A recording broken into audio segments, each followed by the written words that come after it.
Ya, pagi saudara, kita akan belajar tentang pandangan Vatikan tentang pesan Bunda Maria Fatima 1917. Selengkapnya tentang tanggapan Vatikan terhadap pesan Bunda Maria di Fatima 1917 yang disampaikan oleh Suster Maria Lucia terdapat di link ini. Pada penampakan itu dikatakan bahwa Bunda Maria menampakkan diri kepada 3 anak, yaitu Jacinta, Francisco, dan Lucia. Dan Suster Lucia adalah saksi yang menyampaikan pesan-pesan itu secara tertulis karena kedua saksi lainnya telah meninggal dunia pada usia muda anak-anak. Melihat pertanyaan Anda, kelihatannya ada 2 hal yang Anda tanyakan, yaitu tentang ada pesan penampakan dan apa tanggapan Vatikan mengenai itu. Maka berikut ini saya sampaikan ringkasannya. 1. Garis besar pesan penampakan Bunda Maria di Fatima 1917. Pesannya di sini terdapat menjadi 3 bagian.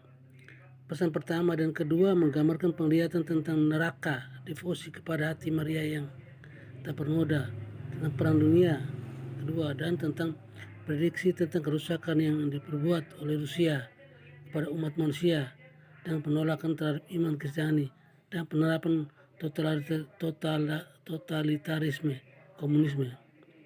Pesan pertama dan kedua ini telah dituliskan terlebih dahulu tanggal 31 Agustus 1941 dan dipublikasikan terlebih dahulu sebelum pesan yang kedua, pesan yang ketiga.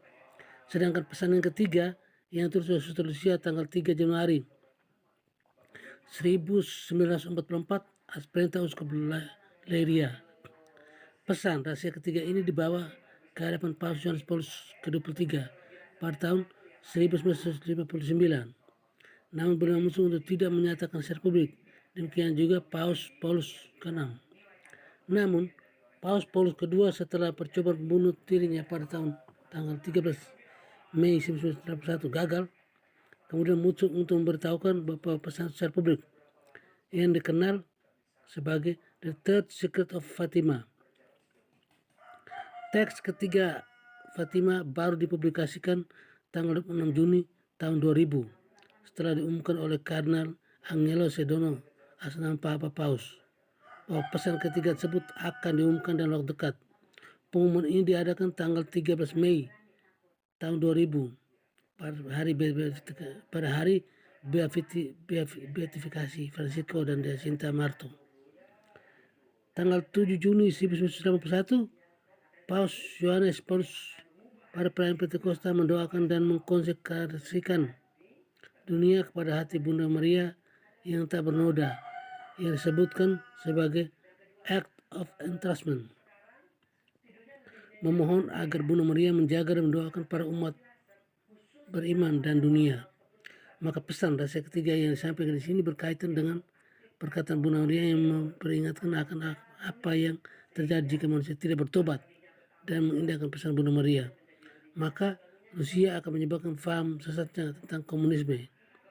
Suster Rusia mengatakan bahwa akan terjadi penghukuman yang disebabkan oleh manusia sendiri yang terus hidup dalam dosa, kebencian, balas dendam, ketidakadilan, pelanggaran hak-hak manusia, pemerosotan moral, dan kekerasan. Maka Paus Yohanes Paulus II memutuskan untuk mempublikasikan pesan ini seperti ini. Ia sendiri mengkonsekrasikan menyerahkan Rusia dan dunia kepada doa-doa Bunda Maria pada tahun 1981. Selanjutnya kita ketahui pada tahun 1989 tembok Berlin dirobohkan dan tumbanglah komunisme di Rusia. 2. Isi pesan penampakan Bunda Maria di Fatima. Pesan pertama, Bunda Maria menunjukkan kepada kami semua lautan api yang besar yang sepertinya berada di bawah bumi. Yang terbenam di dalam api adalah setan-setan dan jiwa-jiwa di dalam rupa manusia seperti bara api yang transparan. Semua kehitaman atau gosong seperti tembaga mengambang di selautan api. Sekarang naik ke udara dengan lidah-lidah api yang keluar dari dalam diri mereka sendiri bersama dengan awan-awan api yang besar. Sekarang jatuh kembali pada setiap sisi seperti percikan dalam api yang besar sekali, tanpa berat atau keseimbangan, di mana di tengah-tengah tawa dan erangan kesakitan dan keputusasaan yang menakutkan kami dan membuat kami gemetar ketakutan. Setan-setan dapat dibedakan dengan kemiripan mereka yang menakutkan dan menjijikkan dengan binatang-binatang yang menakutkan dan tidak dikenal. Semua hitam dan transparan. Penglihatan ini berakhir dalam sekejap. Bagaimana kami dapat bersyukur kepada Bunda Surga yang baik yang telah mempersiapkan kami dengan menjanjikan di dalam penampakan yang pertama untuk membawa kami ke surga. Jika tidak, saya rasa kami akan sudah mati ketakutan. Pesan kedua, kami lalu melihat kepada Bunda Maria dan yang berkata, kamu telah melihat kemana jiwa-jiwa yang berdosa pergi. Untuk menyelamatkan mereka, Tuhan berkehendak untuk mengadakan di dunia devosi kepada hatiku yang tak bernoda, Immaculate Heart. Jika apa yang aku katakan kepadamu dilakukan, banyak jiwa akan selamatkan dan akan ada damai. Perang dunia pertama akan berakhir, tetapi kalau orang-orang tidak berhenti menentang Allah, sebuah perang akan pecah pada saat pontifikat Paus Pius XI. Ketika kamu lihat malam yang diterangi oleh sebuah terang yang tak dikenal, ketahuilah bahwa itu adalah tanda yang besar yang diberikan kepadamu dari Tuhan, bahwa Ia akan menghukum dunia karena kejahatannya dengan cara perang, kelaparan, penganiayaan terhadap gereja dan terhadap bab suci. Untuk menghindari ini, saya datang untuk memohon konsekrasi Rusia kepada hatiku yang tak bernoda dan komuni untuk silih dosa kepada setiap Sabtu pertama. Jika permohonanku dipenuhi, Rusia akan bertobat dan akan ada damai. Jika tidak, ia akan menyebarkan kesesatan kepada seluruh dunia, menyebabkan perang dan penganiayaan terhadap gereja-gereja. Orang-orang baik dan orang-orang dibunuh dan bab suci akan mengalami penderitaan berat. Bangsa-bangsa akan dilenyapkan. Pada akhirnya hatiku yang tak bernoda akan menang.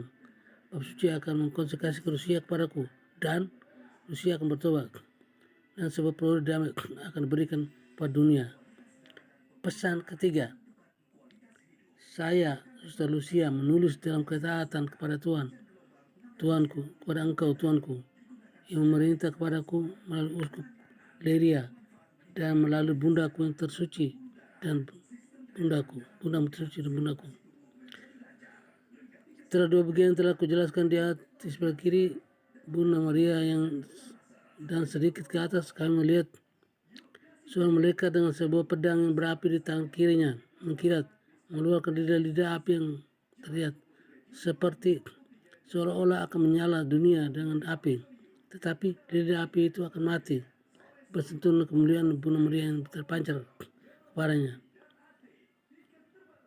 Dari tangan kanannya menunjuk ke bumi dengan tangan kanannya, melihat malaikat itu berteriak dengan suara keras, bertobatlah, bertobatlah, bertobatlah. Dan kami melihat di dalam sebuah terang yang besar yang adalah Tuhan, sesuatu yang mirip dengan bagaimana orang muncul di cermin seperti mereka melewatinya.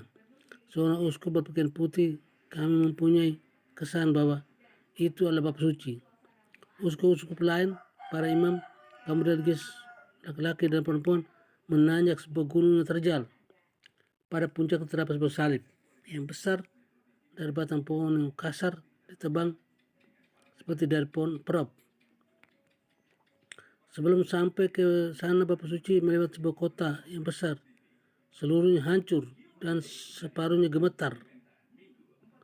Dengan langkah terhenti, terpukul dengan kesakitan dan penderitaan.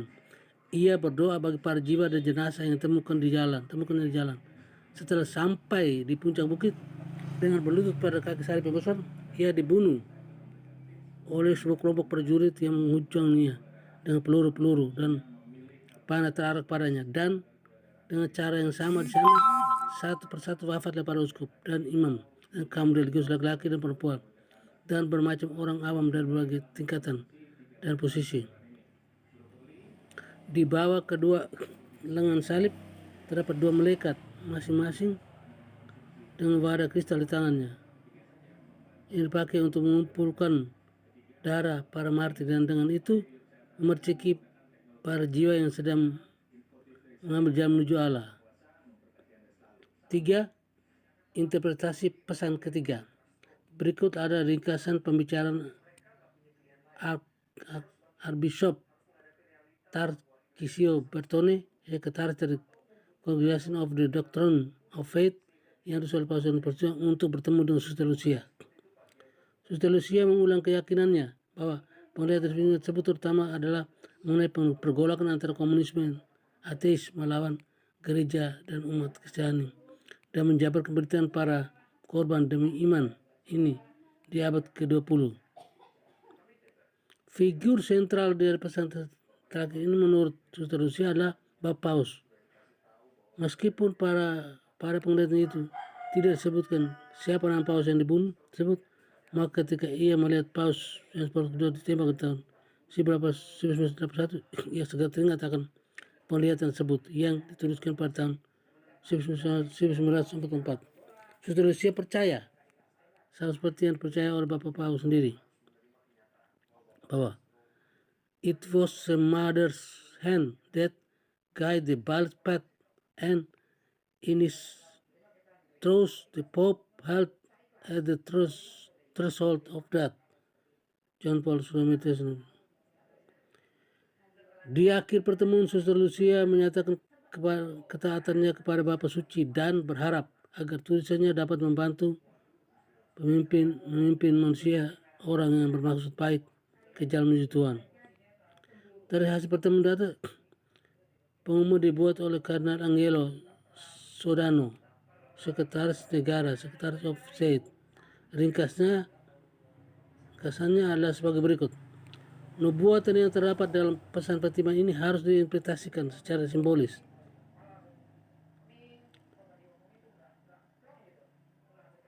Penglihatan Fatima, pesan perang yang diadakan oleh sistem ateis melawan gereja dan umat manusia. Dan untuk itu menggambarkan penderitaan di alam oleh para saksi iman pada abad terakhir di milenium kedua sebagai jalan salib dipimpin oleh para paus di abad 20. Sesuai dengan interpretasi para visioner seperti tegaskan oleh Suster Lucia, uskup dengan pakaian putih yang berdoa bagi umat adalah Bapa Suci. Setelah ia mendaki menuju salib menuju jenazah para martir, para uskup, kaum religius dan kaum awam, ia sendiri jatuh ke tanah, wafat karena dihujan peluru. Setelah percobaan pembunuhan tanggal 13 Mei 1961, maka begitu nyata bahwa tangan seorang ibu yang mengarahkan jalur peluru sehingga Bapak dapat berluput dari kematian. Perlindungan ini diyakini oleh Suster Lucia dan Bapak sendiri sebagai campur tangan dari Bunda Maria. Pada kejadian tahun 1989, baik Rusia maupun negara-negara Eropa Timur mengalami kejatuhan sehubungan dengan runtuhnya komunisme.